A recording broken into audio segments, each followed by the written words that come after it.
Thanks for coming back for another episode of Testimonial. Today I'll be installing some sports-style brake caliper covers on the 2026 Model Y Juniper. These are made by a company called Hansshow. Product link down in the description as well as a discount code. Let's get into it.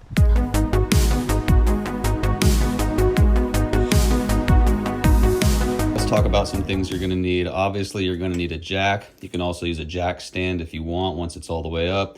We're going to need yourself a torque wrench, a breaker bar, the included caliper covers, the hardware that comes inside, and a jack puck. If you don't know about these things, you're definitely going to want to get some of these little pucks. These go on the underside of the car so that you have a safe location to jack up the vehicle so that you don't damage the battery. Now you might want to go ahead and install these little decals if you can. You'll tell that there's one bigger than the other, and obviously the big one goes on the big caliper and the small one goes on the small caliper. As noted by some people, these are actually pretty difficult to get apart, but what I've found is that if you kind of just find the corner edge of this thing and bend it just a little bit, you'll kind of break apart the seam where these things can kind of peel back. Okay, I did it. All right, so it was definitely a pain, but I got it done. And peel it away at a pretty sharp angle, and you shouldn't have any trouble with the edges peeling up. We're looking at the passenger side rear tire right here, and roughly about here, you'll feel a hole underneath the car, and that's where you're gonna put the jack puck, okay? So you take this bad boy, and we just pop it up under there, and kind of hard to see, but it's just gonna stick out right there. By now, I hope you already figured out how to remove the aero wheel cover, but if not, I've got a short video on those. I had installed these lug nut caps already, and to get these out, you just need something like a needle nose plier set, and you can yank them out.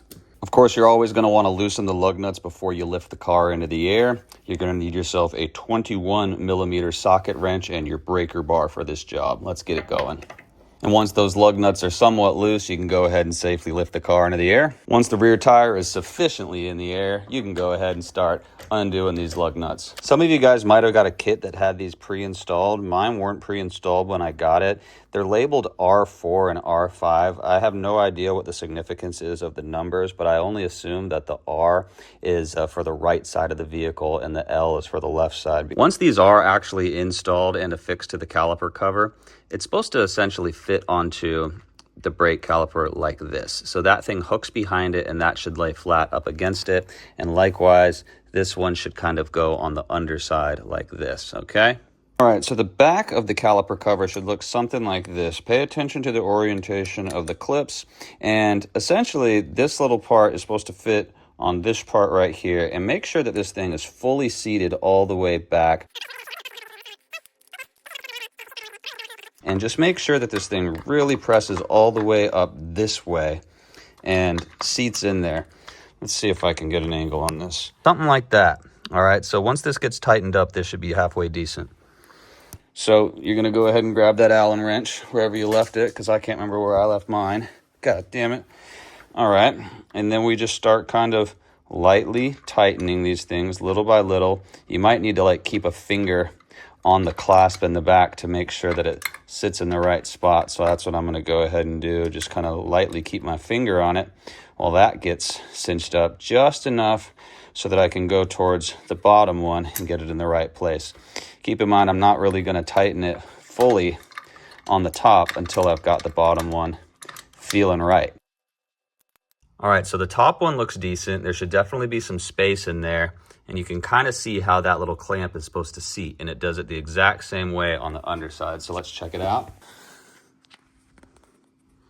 Yeah, looks like we did it. So again, there should be about 1/4 inch of space between that little bracket and the rotor itself. So looks like we're doing good. And at this point, you can safely grab the wheel and put her back on. Already looking pretty sharp.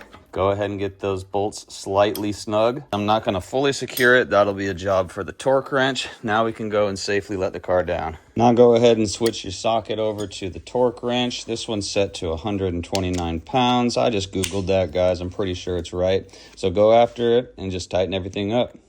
And it ought to look something like that when you're done. So I just did the install on the front passenger side, so I'm pretty confident I can do the install on the front driver side. So let's get after it. Taking off the wheel, lug nut caps. Make sure to loosen the lug nuts before taking the car off the ground. Go ahead and secure your jack puck into place. The car's in the air, so let's get the wheel out of the way. So I watched the Hansshow installation tutorial video, and I actually wasn't able to get it installed with their method, but luckily I found my own, so let me show you. And just a couple things to note. You're going to be using some screws and some brackets, and some of these screws have a smaller head than the other ones, right? So we got a small head one, and we got a big head one. So pay attention to that because it really is important. Let me show you the way that I did this one. So with these small headed screws, I'm going to grab 2 of them. You're going to be putting in these brackets. And the idea of this bracket is to go, I think it's behind here. I don't know how well you can see that because I'm recording this like a dummy. But basically, something like this. And then also right here. So there's 2 different ones, one here, one here. And then I'm putting those in place beforehand and kind of holding them in place with my finger, lining everything up and screwing it in from behind this way before I do the ones that they want us to do on this side, and I'll show you how I do that in a second. Yikes. I'm essentially holding the bracket from behind it with my finger first, trying my best to line these holes up just a little bit, and I'm going to get after it with one of the screws. Let's give it a try. We're going to grab the screw with the smaller head. I think that's this one. Put it in and try to get this to seat. I feel something. I think that's it, baby. Yeah. All right. So now we're going to grab the other bracket and we're going to try to get it behind here too. I think I'm in.